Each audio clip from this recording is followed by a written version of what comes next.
Hello, today I'm going to show you how to create your own digital breakout for your students. In my session, you completed a digital breakout that looked like this. However, on the back end, when I was creating this digital breakout for you, it looked like this. All of my locks and the rules from the beginning were here in one tab.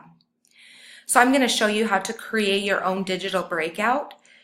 And we are going to be using Google Drive and Google Forms a lot today. So I need you to be able to have access to your Google Drive. I like to use Google Chrome for my internet browser, and so I just come over to my apps and access my Google Drive that way. From your Google Drive, you're going to see the tab off to the left-hand side that says New. You're going to create a new Google form, and this will save in your Google Drive.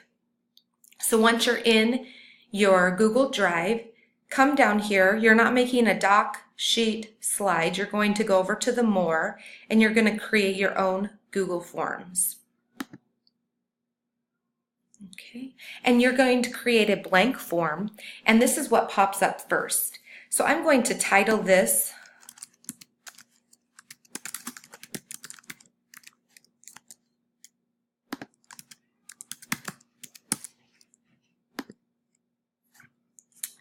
and I'm going to call this my digital breakout. I'm going to make this one about factors. Remember, you can use any topic to make your digital breakout. And this first section here on my digital breakout starts off with a question. And I don't want to start off with a question. I like to start off with my rules so that when students pop up this digital breakout on their screen, they don't start right away. They have to follow the rules first. And so to get rid of any of these little sections, I'm just going to go to the trash can and delete. Okay. And I would type in my rules for this digital breakout so that the kids would have to follow that. Okay. And then I want to go on to my first lock, and I want that to be on another screen. So to do this, come over here to your options on the right-hand side. And these two lines here are going to be to add a section. So click on that to add a section below, and notice it says section 1 and section 2. So down below I'm going to title this lock number 1. And there's only a description available. It doesn't allow me to put a question in. So I come back over here to my options and I click on this plus sign to add a question. The question pops up directly below. Now, to know what part you're in, notice this blue line off to the side. So if I'm on the top part, the blue part is highlighted here. On the bottom part, it's highlighted here. And so for my first question, I might ask, any blank number is divisible by 2.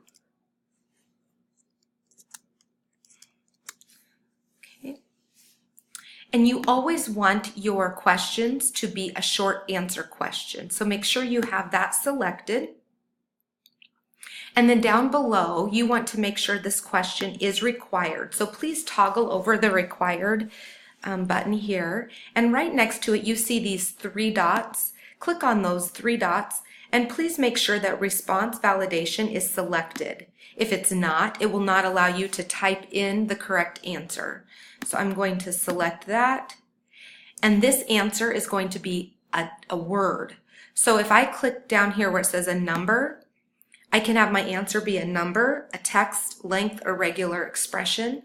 I only use number and text for mine, and I want mine to be text. And I want it to contain this word. So here's my answer. It must be even. And I tell my students they must type in all capital letters because then they can just put that caps lock on and it helps. This custom error text, this is where it allows you to give them a hint as they're typing in their answer. If you don't want to provide a hint, you could just put, keep trying, you're doing a great job, give them some motivation. I'll give them a hint this time. Okay. So I've created my first lock. Now maybe I want to add a picture or an image in here. So I'm going to come up to that where it says lock number 1. And I like them to see the image first before they answer the question. So I'm going to click on that first part, the blue lines here. I'm going to come over to my options and I'm going to add an image. You can upload your own image if you've downloaded any to your desktop or computer, or you can even put them in your own Google Drive and get them right from your Google Drive. Okay, but I'm going to go back and I am just going to pull in an image that I found off the internet here. And I can even put a title with that image. Okay, and then there's my picture, there's my question. I want to know what this looks like for my students. And so to do that, if I scroll back up to the top of my screen, I see this eye right here. It says preview. If I click on preview, a new tab opens up, and this is what my kids will see. Digital breakout factors. Here's my rules page. I click next. This is the required lock number 1. There's my picture that I put in. Any blank number is divisible by 2. And if I start typing in a word, it's going to give that hint right there. That will not disappear until you have the correct answer. So I'm going to type in even, it disappears, and I hit submit. Okay, so I'm going to close out of that tab and go back to my original breakout that I'm creating. This is the back end again. And let's say I want to add a new question. Make sure you're at the bottom of your sections here, and I'm going to click on section number 3. And this one will be my next lock number 2. And I'm going to add my question. And this time I'm going to ask, what is the largest odd factor of 24? Again, make sure you are using short answer. Make sure you require this question and click on response validation. This time I want a number, not text. So my number needs to be equal to, and the largest odd factor is 3. And this time I'll just give them some motivation.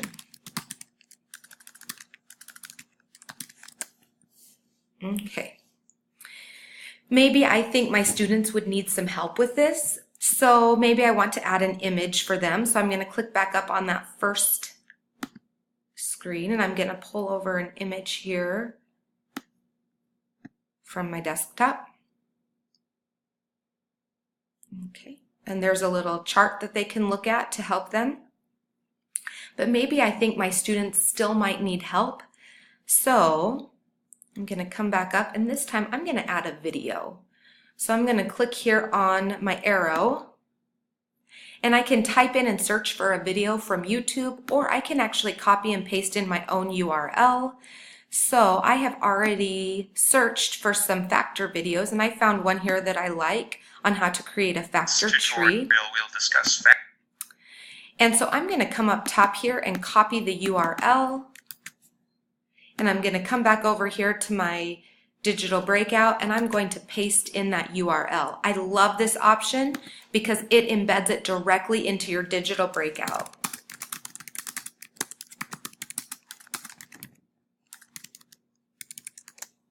There's my title for that image. And I think that's going to be good. Let's take a peek at what the kids will see. So I'm going to go back to my preview again. I have to work through it just like I were a student. My answer is even. Okay, here's what the second one looks like. Lock number 2, how to make a factor tree. Here's my video. They watch it. This tutorial we'll discuss factor trees and how to create them. Right there. They can look at the poster and then what is the largest odd factor of 24? The answer is 3. If they would type in wrong answer, there's my motivation.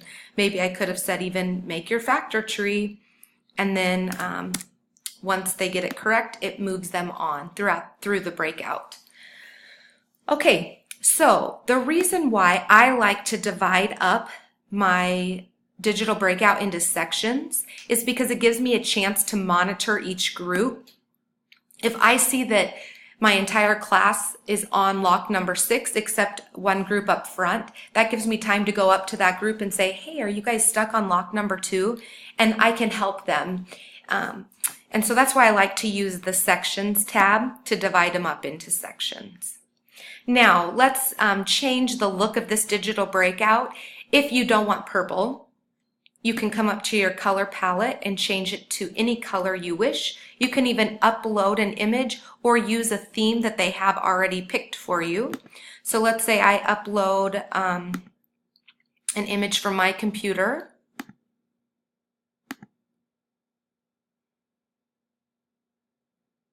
Okay, this image is too small, so that is not going to work. So we're going to do candy. Nothing's better. And it will change your theme for you, and it'll change the entire look of your digital breakout. So that's how you do that. Now, here's where you need to be very cautious. If your students do not have their own Lex Schools email account, which any student in 4th and 5th grade could have their own email account if you have that parent permission form filled out. But if not, you're going to want to make sure you come up here to your settings. Okay. It is already selected to restrict this digital breakout to Lexington Public Schools users, but if you want anyone to have access to this, all you have to do is unselect it, and they can type in a URL and have access to your digital breakout, no matter what student it is. So make sure that's not selected and hit save. Now, you're not going to be able to get their results and look through their answers if you do this. However, if they have their own email address, so 4th and 5th grade teachers, this is nice to have so you can see how your groups answered each question. However, remember, they have to get the answer correct to move on anyhow. So I'm going to save that, okay? And then to get this out to your students, you are going to either type in their email address and send it to them, or what I like to do is just come over to this next part here. This is the link. Students can type this link into their address bar. That is an extremely long link, so I'm going to shorten the URL. Even so, for my 4th graders, this is still very long. So I like to use bit.ly. So I'm going to copy this short link, and I'm going to open up bit.ly into a new tab. And then all I do is paste that link here, and it shortened it right here again for me. And so this is the link that I would give to my students. I could write it up on the board, and they could type it into their iPad, type it into their computer, and in Safari or Chrome or whatever they're using to be able to get to your digital breakout. If there's anything I missed or anything I can help you with, please just send me an email, and I would be more than happy to help in any way I can. And give me some feedback. Let me know what your kids think of digital breakout and how excited they are about learning once they've used it. Thank you.